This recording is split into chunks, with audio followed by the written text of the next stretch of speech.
For most people who go through something really traumatic, they'll recover over time. It's just a natural process. But for some people, that fear doesn't just stick around. It can actually get bigger and stronger until it becomes this shadow that touches every single part of their life. So yeah, let's dive into this. It's a really complex and deeply human experience. So that's the big question we're tackling here, right?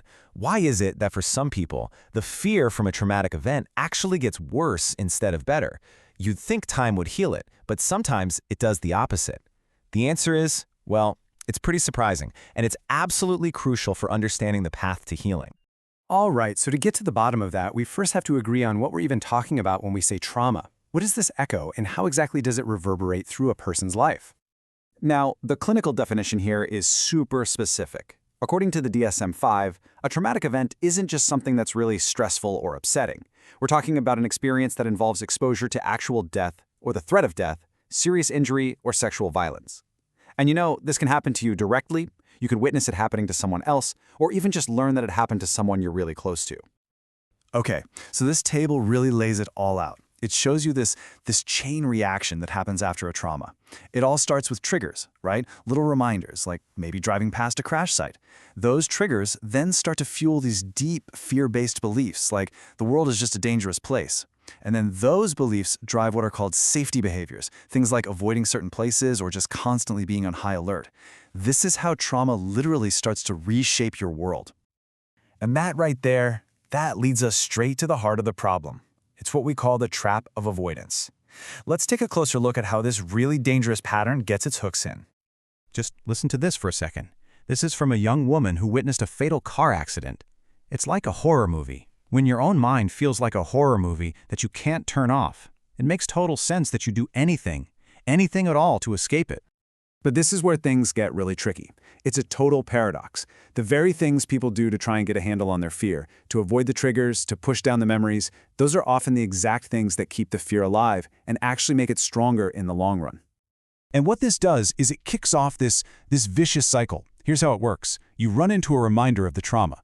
That triggers a huge spike of anxiety and fear. So you use a safety behavior, like leaving the situation or distracting yourself, and boom, you feel this wave of temporary relief. But here's the kicker, the final step. Your brain learns the completely wrong lesson. It doesn't learn that the trigger was actually safe. It learns that avoiding it is what kept you safe, which just reinforces that deep down belief that the situation is genuinely dangerous. Okay, so if avoidance is the trap, how in the world do you get out of it? Well, the answer is in systematically and very safely doing the exact opposite. It's all about confronting the fear. Well, that's the whole idea behind a really powerful treatment called exposure therapy. Now, the goal here is absolutely not to re-traumatize someone. It's about creating new learning. It's designed to prove on a gut level that anxiety, while it feels awful, isn't actually dangerous. It's about teaching a person that they can handle the distress. And when you learn that, you build this incredible sense of confidence and mastery over your own life. All right, so that's the why. But what does this actually look like in practice? It's not about just throwing someone in the deep end. It's a very careful, very structured, and collaborative process. The therapy generally uses two main tools. On the one hand, you have situational exposure. This is where you gradually start facing those external triggers out in the real world, things like places, objects, activities, but only when they're realistically safe. Then, on the other hand, you have imaginal exposure. This is about revisiting the traumatic memory itself, but you do it in the completely safe and controlled environment of a therapist's office. This allows the memory to finally be processed without all of that original terror attached to it. And I really want to land on this point, because it's maybe the most important one. The goal is not to forget what happened. That's just not possible. The real goal is to change the meaning of the memory, to rob it and its reminders of their power, and to learn, deep in your bones, that they are no longer dangerous threats in the here and now. Look, all this theory is one thing, right? But let's see how this actually plays out for a real person. This is a perfect time to talk about Evan. So meet Evan. He was a 38-year-old prison guard, and 2 years earlier, he'd been severely beaten during a prison riot. Since then, his life had completely shrunk. He was isolated, having intense panic attacks, and was just plagued by constant nightmares and flashbacks. And you know what was eating away at him? The thing at the very core of his struggle? It was this belief. I'm a weak person because I can't get over this. That kind of self-blame is so incredibly common, and it just adds this whole other layer of suffering right on top of the fear. So his therapist works with him to create this, it's called an exposure list, and it's basically a roadmap for his recovery. They ranked all of his fears, starting with stuff that was more manageable, like just watching a prison movie, and then slowly building up to the really hard stuff.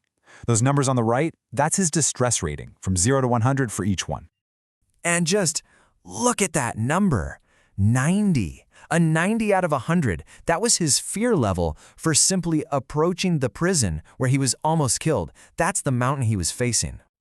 But that's the mountain he had to climb, and he did it one step at a time. He started by watching movies like The Shawshank Redemption. Then he moved on to recounting the memory of the riot out loud, in detail, over and over again, until it started to lose its sharp, terrifying edges. And with every single step, he learned he could survive the distress, and his fear just began to fade. And the outcome? It's pretty incredible. After about 20 sessions, Evan's symptoms had subsided so much that he no longer even met the criteria for PTSD. He found a new job, he reconnected with his family, he got his life back. It's just a powerful, powerful testament to the idea that real healing is possible. So let's end with this thought, right? The core idea we've been exploring is that avoidance makes fear stronger, and confrontation, done safely, makes it weaker.